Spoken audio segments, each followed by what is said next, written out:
भैया जी, हाँ जी। आज ही आपने क्या बना रखा है? नया जी वेलकम। वैसे तो आप आ गई हैं, आज समय से आई हैं।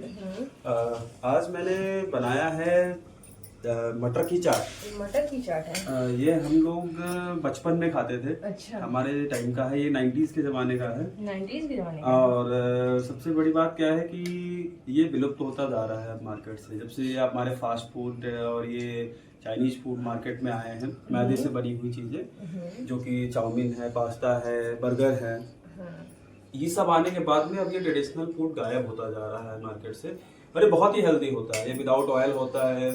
विदाउट ऑयल होता है। अच्छा। ये सूखी हुई मटर है। इसको प्रोसेस होता है। इसमें प्रोसेस में हम पूरा प्रोसेस भिगा के इसको 10 घंटे 8 घंटे के लिए भीगता है। फिर उसके बाद में जो है इसको बनाते हैं। अच्छा। और ये क्या बना रखा है आपने? ये है आम के खटाई की चटनी है। इसमें लहसुन, प्याज, अदरक और सारा मसाला पड़ा हुआ है। उसके बाद ये बनाया गया है। ये हमने कुछ ड्राई मसाला भुना है, जिसमें जीरा, खड़ी धनिया, खड़ा मिर्च और अजवाइन डाल के हमने बनाया हुआ है। अच्छा। उसके बाद में फिर हमने ये कुछ हरा सब्जी काट रखा है, जिसमें मूली, गाजर, प्याज, टमाटर और हरा मिर्च, ये सब चीज़ें हमने काट के इकट्ठा कर रखी है। इसके लिए हमने बना रखा है ये। तो ये हम आपको सर्व करेंगे आज, ये मटर की चाट को बनाता है। अच्छा, उसमें सबसे बेसिक चीज़ें जो मैंने यूज की है, उस जमाने में इतना थर्माकोल प्लास्टिक्स की चलन नहीं थी।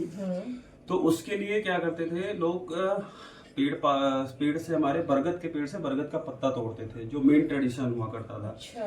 तो मैंने ये बरगद का पत्ता लिया है। आज मैं उसी चीज़ को प्रदर्शित करना चाहता हूँ कि कैसे ये उस टाइम पे चीज़ें चलती थी और लोगों को कैसे, और इसका टेस्ट बहुत ज़बरदस्त होता है जब ये बरगद के पत्ते पे सर्व किया जाता है। बरगद के पत्ते पे सर्व होगा। और हमारे स्कूल के जस्ट बाहर एक अंकल जी लगाते थे, वो चाट बेचते थे मटर की।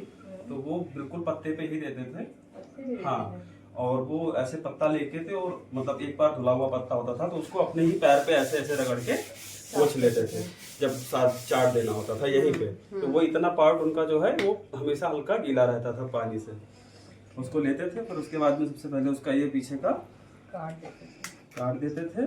काटने के बाद में इसको हाथ में ऐसे पकड़ा, इसके ऊपर अपना थोड़ा सा चाट निकालते थे, जैसे कि मैं आपको निकाल के दिखा रहा हूँ ऐसे। ठीक है, थोड़े से कभी कभी आलू के पीसेस भी उसमें कटे हुए रहते थे, तो उसको ऐसे वो काट दिया करते थे बीच में। काटने के बाद में फिर इसमें वो डालते थे सबसे पहले ये कटा हुआ जो ये मिर्च, टमाटर, मिर्च, प्याज और मूली है, वो इस पर डालते थे।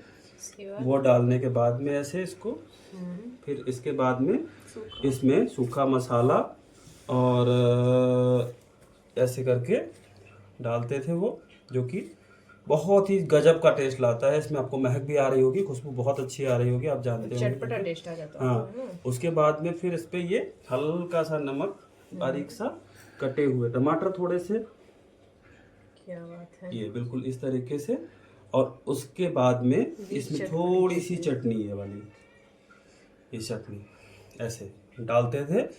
अब उसको डालने के बाद में चटनी फिर से वापस से थोड़ा सा चाट डाल के ऊपर ऊपर का पानी पानी सा, फिर इसको इसी से मिलाते थे ऐसे। क्या बात ऐसे ऐसे मिला के इसको बनाते थे। बनाने के, इसको मिलाने के बाद में जो है ऐसे जबरदस्त टेस्ट आता था। और इसको हम लोगों को ऐसे ही बरगद के पत्ते पर ही ऐसे सर्व कर देते थे इसी तरीके से। तो अब मैं आपको ये थोड़ा सा और ऊपर से डाल के प्याज, टमाटर सर्व करूंगा। आप एक बार खा के देखिए और टेस्ट लाइव बताइए हमारे लोगों को। आप खाओगे कैसे? चम्मच से खाएंगे ना?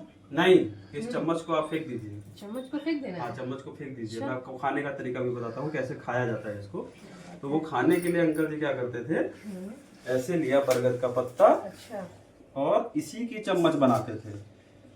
पत्ते की चम्मच? हाँ, पत्ते की ही चम्मच बनाते थे। अच्छा। वो आपको इसी की चम्मच बना के इसलिए देते थे क्योंकि वो चम्मच या तो बार बार स्टील का धोने जाना पड़ता उनको, ठीक है, और अगर खरीद के लाते तो उस टाइम पे महंगा पड़ता उनको, चाहे या ये बात रही हो या फिर वो खरीद के नहीं लाते थे। तो वो चम्मच इसी का बनाते थे, बरगद के पत्ते का ही। आप ऐसे लीजिए इसको, और इस तरीके से इसको यूज कर सकते हैं एज ए चम्मच। इस तरीके से आप इसको चम्मच से उठा के इसी से खाइए। क्या बात है, टेस्ट करके बताती हूँ। टेस्ट करिए और हमारे ऑडियंस को बताइए कि ये कैसा लगता है आपको। क्या बात है भैया, बहुत ही टेस्टी है। कैसा लगा आपको? एकदम जबरदस्त, हाँ। बड़ा ही लजीज लग रहा है, चटपटा टेस्ट आ रहा है इस चटनी की वजह से। बहुत ही अच्छा है गाइस, आप भी इसे बनाकर एक बार जरूर ट्राई करें, बहुत ही शानदार है। और मैं कह रहा हूँ जो वो लोग देखेंगे ना, जो 90s के लोग रहे होंगे, तो उनको ये जरूर पता चल जाएगा कि हमने क्या खाया था। और उन्होंने अपने टाइम में ये बहुत खाया है। ये एक्चुअल बात है कि जैसा कि आप लोग देख रहे होंगे, जब हमारा समय था, मैं तो जब स्कूल जाता था तो मुझे तो स्कूल के बाहर ही मिलता था। मेरे टाइम पे तो सीधे मतलब बस अंत पे थी। मैं कर रहा हूँ मेरे दादी के जमाने का मान लो या फिर मेरे पिताजी के जमाने का अगर मान लो, तो उस टाइम का मार्केट का सबसे ट्रेडिशनल फूड ये हुआ करता था, सबसे मटर की चाट। हाँ, सबसे पॉपुलर चाट हुआ करती थी। हम मेले में जाते थे, मेले में हमें बहुत मिलता था ये। मेले में तो आज भी दिख जाता है कई बार। मेले में तो अभी भी हम कई बार जाते हैं तो कई बहुत बूढ़े लोग बैठे होते हैं जो बिल्कुल पुराने होते हैं, वो एक परात में बना के लेके आते हैं, थोड़ा सा लेके आते हैं और उसको बेचते हैं। इस मेले वाली चाट को आप बहुत ही इजीली घर पे बना सकते हैं। और बहुत ही टेस्टी है और बिल्कुल हेल्दी है। इसमें कोई भी ऑयलिंग नहीं है, कोई भी तड़का नहीं लगा हुआ है, कोई मसाला नहीं पड़ा हुआ है। सिंपल हल्दी पड़ी हुई है कलर के लिए हल्का सा, वो भी ऑप्शनल है, आप चाहें तो डालें, ना डालें तब भी इसका टेस्ट बहुत जबरदस्त आता है। मैंने बरगद के पत्ते में सर्व किया है, आप चाहें तो नॉर्मल बर्तन में भी बना के खाइए। बरगद के पत्ते में इसलिए सर्व किया क्योंकि मैं 90s की याद दिलाना चाहता हूँ इस डिश को प्रेजेंट करके, कि उन लोगों को भी पता चल जाए कि हाँ, अभी भी लोगों के बीच में ये चीजें होनी चाहिए।